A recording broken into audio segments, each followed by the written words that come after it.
Autoline Daily is brought to you by Bridgestone, passion for excellence. Here are today's top headlines. Mark LaNeve is not leaving GM. Chery is ready to do an IPO in China, and Europe explores new ways to stamp out car bodies. Up next, we'll be back with the news behind the headlines.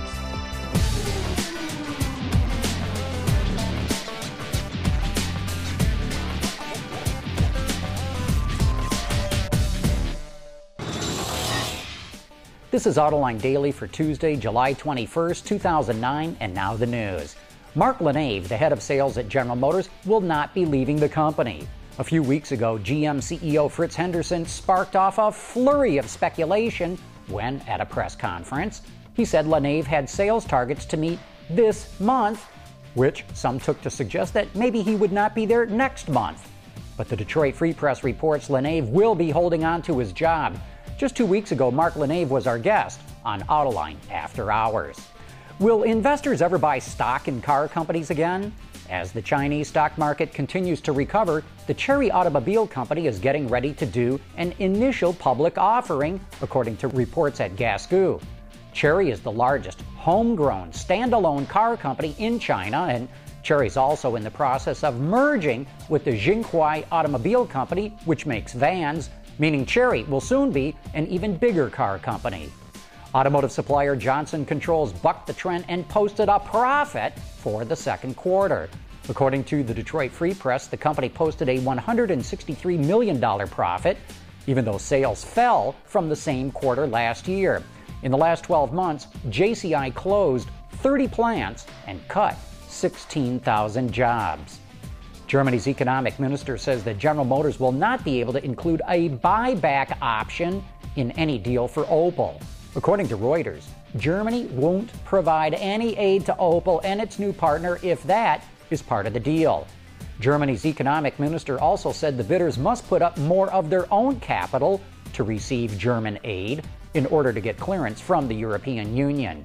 Canadian auto supplier Magna, investment firm RHJ, and Chinese automaker Beijing Auto are all competing to acquire Opel.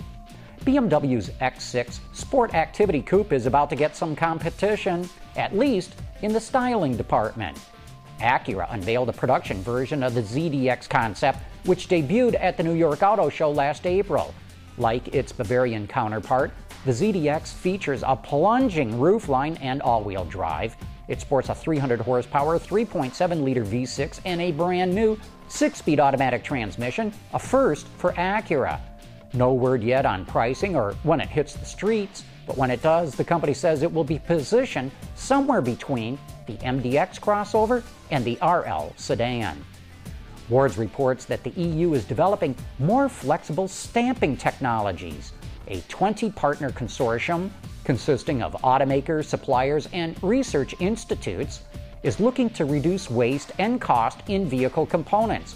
At the heart of the project are 3 advanced metal forming technologies. One shapes material using interlocking wheels, another uses lasers to create pinpoint weaknesses so metal can be formed more easily, while the third technology forms metal using electromagnetism. Coming up next, let's take a look at Renault's electric vehicle prototype. We'll be back right after this.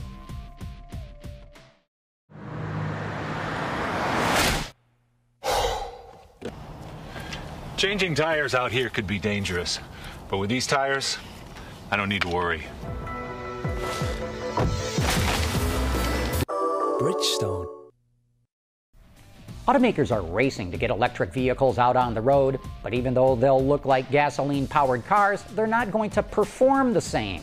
That's why Renault is allowing test drives of its prototype EV, so motorists can get accustomed to driving one. Renault's prototype, a modified Kangoo Bebop, is powered by a lithium-ion battery mated to an electric motor. AESC, a joint venture between Nissan and NEC, will supply the batteries for the vehicle. It says the batteries will deliver between 80 and 100% of its original capacity for an average of 6 years. Charging the vehicle takes between 6 and 8 hours when plugged into a 220-volt outlet. It's designed to charge 80% of the battery in 30 minutes, when plugged into a 400-volt outlet, but the infrastructure isn't in place for that yet. And if you want to know how much juice it's got left without having to get inside, there's a display on the side of the vehicle.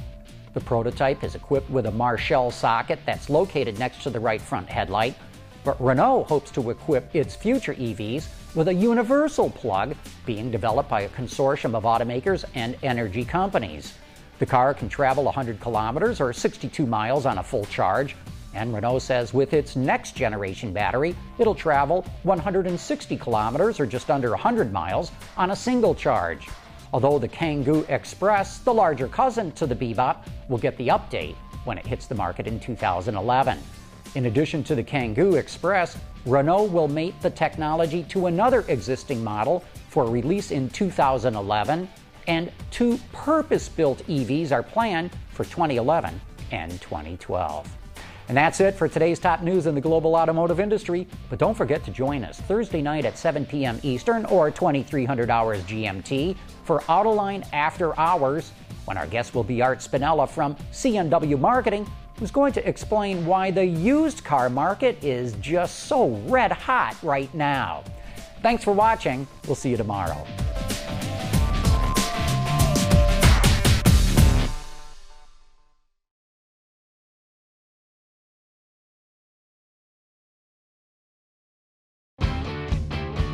Visit our website for even more great content all week long. Autoline Extra, Dawn's Journal, podcasts, and even more. So click over and get the inside view at AutolineDetroit.tv.